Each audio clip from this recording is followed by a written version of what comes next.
संस्कृत खंड का दूसरा पाठ है अन्योक्ति विलास।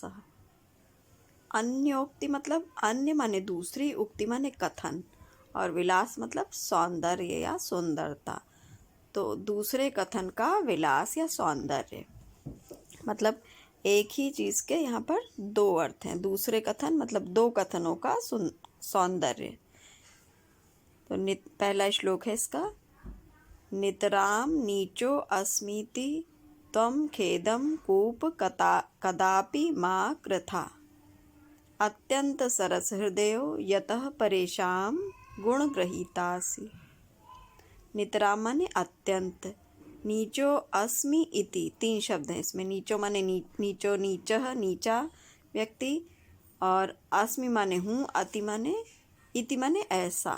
ठीक है, तो अत्यंत नीच हूँ। त्वम माने तुम, खेदम माने खेद या दुख, कूप माने कुएं, कदापि माने कभी, माँ कृथा, माँ माने नहीं, कृथा माने करो। तो हे कुएं मैं अत्यंत नीच हूँ, या नीच से मतलब गहरा होने से। तो हे कुएं मैं अत्यंत गहरा हूँ, इस बात का दुख तुम कभी मत करो। अत्यंत सरस हृदयो, अत्यंत सरस माने जल से युक्त, हृदय वाले, यतः माने क्योंकि, परेशान माने दूसरों की, गुण ग्रहीतासी, गुण माने रस्सी को, ग्रहीतासी ग्रहण करते हो, क्योंकि तुम जल से युक्त हृदय वाले हो और दूसरों की रस्सी को ग्रहण करते हो। तो कुएं से जल निकालने के लिए लोग उसमें रस्सी में बांध के बाल्टी डालते हैं। तो इसीलिए कहा कवि ने यहाँ पर कि हे कुएं तुम अत्यंत गहरे हो, इस बात का दुख तुम कभी मत करो, क्योंकि तुम अत्यंत जल से युक्त और दूसरों की रस्सी को ग्रहण करते हो। तो यहाँ एक अर्थ तो है कुएं के पक्ष में और दूसरा अर्थ है मनुष्य के पक्ष में। अन्योक्ति मतलब दो कथनों का, है ना। तो दूसरा कथन इसमें क्या है, हे मनुष्य तुम अत्यंत नीच हो, इस बात का दुख तुम कभी मत करो। नितराम नीचो अस्मि इति खेदम त्वम, तो तुम इस बात का दुख मत करो। कदापि माँ मतलब कभी नहीं करो, क्योंकि तुम अत्यंत कोमल हृदय वाले, अत्यंत सरस हृदय मनुष्य के पक्ष में होगा, सरस मतलब कोमल। तो क्योंकि तुम अत्यंत कोमल हृदय वाले और परेशान मन दूसरों के, गुण ग्रहीतासी मतलब अच्छे गुणों को ग्रहण करते हो। तो मनुष्य के पक्ष में अर्थ हो गया, हे मनुष्य मैं अत्यंत नीच हूँ, इस बात का दुख तुम कभी मत करो, क्योंकि तुम अत्यंत कोमल हृदय वाले और दूसरों के गुणों को ग्रहण करने वाले हो। तो इस तरह से इसे एक श्लोक के दो अर्थ हैं, एक तो कुएं के पक्ष में, दूसरा है मनुष्य के पक्ष में।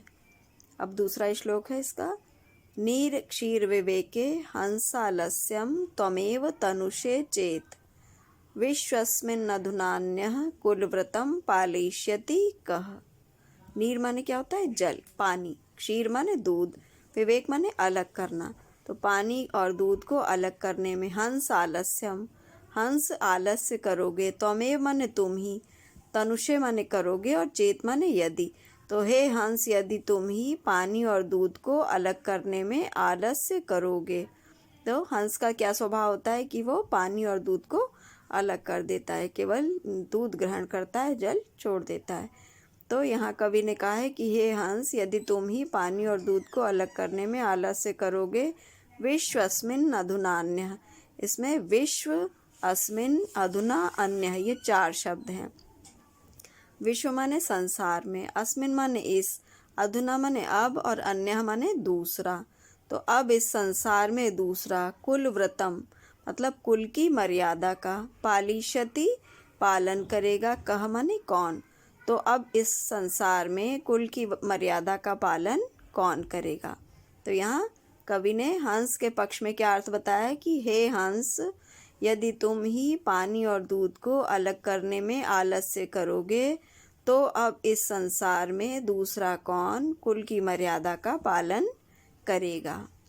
अब मनुष्य के पक्ष में है दूसरा अर्थ, हे मनुष्य यदि तुम ही उचित और अनुचित का, निक्षीर मतलब यहाँ पर है उचित और अनुचित का निर्णय करने में आलस्य करोगे, तो अब इस संसार में दूसरा कौन कुल की मर्यादा का पालन करेगा।